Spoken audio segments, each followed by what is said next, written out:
Hello, ladies and gentlemen. We are here for a great Sicilian video. We are here to talk about the classical Sicilian defense. The most, I don't want to say the most played because it's not anymore, but probably when it was originated, probably the most principled way to play the Sicilian defense. It is our third video in the Sicilians. We've got one more tomorrow, one more variation, and then on Saturday I will be talking about my own Sicilian game that I played over the board in Maverick. And I'll be talking about how you face the Sicilian in a different way to what we've covered in the week. But with that said, let's look at the live board of the Sicilian. So, classical Sicilian. Hold on. What's going on here?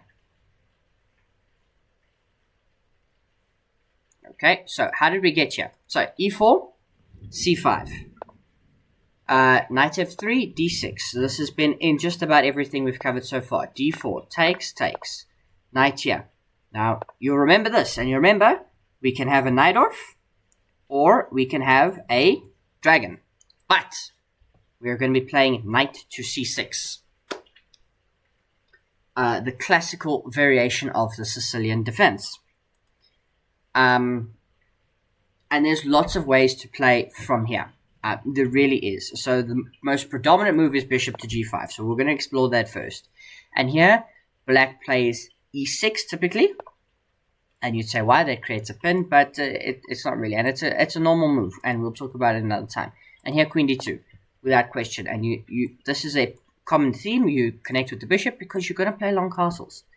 It's the Sicilian defense. There are differences between the lines in black's setup and the way black executes their game plan, and white can vary as well depending on how difficult they want. This is the Richter-Rauser variation of the traditional Sicilian defense. But it's still long castles. It's still, we fight this way, you fight this way, and we go. So here, we get a6. Told you, this is a very typical move in the Sicilian. You don't want to allow anything going to that square. You might say, why didn't we play it earlier? Because you weren't playing it earlier. Long castles, without question. And now bishop to d7, f4, and b5. Let the games begin. This is the Hunger Games now. This is the Hunger Games where we've entered. I'm fighting, you're fighting, somebody gonna die. So, a reminder, housekeeping, all the moves are in the description down below. Anyway, so what if we don't go down this route of bishop g5? I'm going to leave it here because I don't think there's too many more intricacies. It's now down to your calculation, how you're feeling about the position. And if you're saying, but you're leaving me alone, you've got an agent, you've got Lee Chess, you've got chess.com. I can't tell you how to win a game of chess because I don't know what your opponent's going to do. You might not even get to this position. So we got to cover some more intricacies. So we started varying off with bishop to g5. Okay, so we here. Bishop to g5 was the first kind of wrinkle. An alternative is bishop to c4. It has been played. And we still get either e6, which we'll look at first, allowing then bishop to e3, bishop to e7, and then queen e2. So white sets up very differently now. Still a6, then long castles and queen c7. You're fighting on that side. Bishop e3, avoiding discoveries, and then short castles. And we let the fighting begin. However, after bishop to c4, there is immediately queen b6, putting pressure on the knight in the center of the board. And here, there are two moves. You've got mainly what's played here, knight b3. We saw this a lot in the knight off when e5 was played. Now e5 is not being played, but queen b6. And that is a tempo gaining move. You hit the knight, you force it to retreat. Capturing is the other option. So what happens when you capture? Knight takes c6. It's just b takes c6. You don't want the queen off. You want the queen on an active square. Because now probably you have to short castles. Short castles is played 94% of the time here. And now you've got this structure. You've got your pawn back. So now you've effectively traded a d pawn. D pawn for a b pawn. Which is probably even better for black. White is still slightly favored. But black's got no real problems here.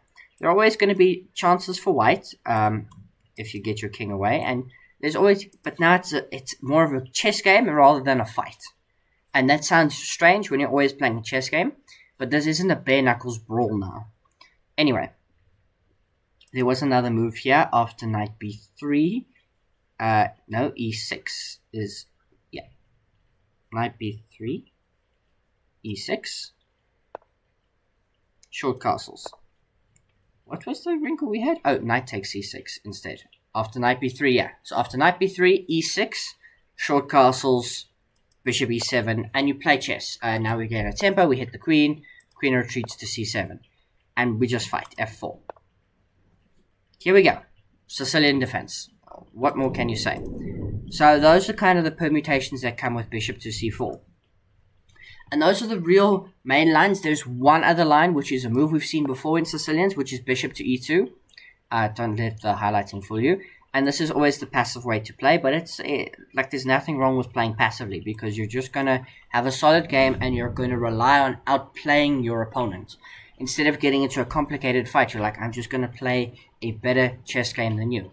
So here, e5. Now we see this move because you're not playing a dragon with the bishop going this way, so you can kick the knight out the center. And here, two choices. You can go back to f3. We didn't really see this earlier. And now h6 to prevent bishop to g5. You're preventing activity from white. You don't mind that you're lacking in development. Remember, whenever black plays e5, d5 becomes very weak. So that's what you're playing about. And then here, castles and bishop e7. We're also going to castle, and we're going to play this structure where this pawn's a little bit weak, and you're going to have to build up your forces to try and target it and get, something on that square. Okay, so bishop e2. Really reasonable move.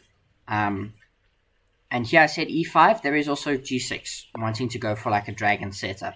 The Sicilian, when played in this classical way, is very flexible because you can go into Najdorf kind of structures, you can go into dragon kind of structures, and your e6 or your e5 flexibility is what makes the classical Sicilian such a good weapon to have when playing it.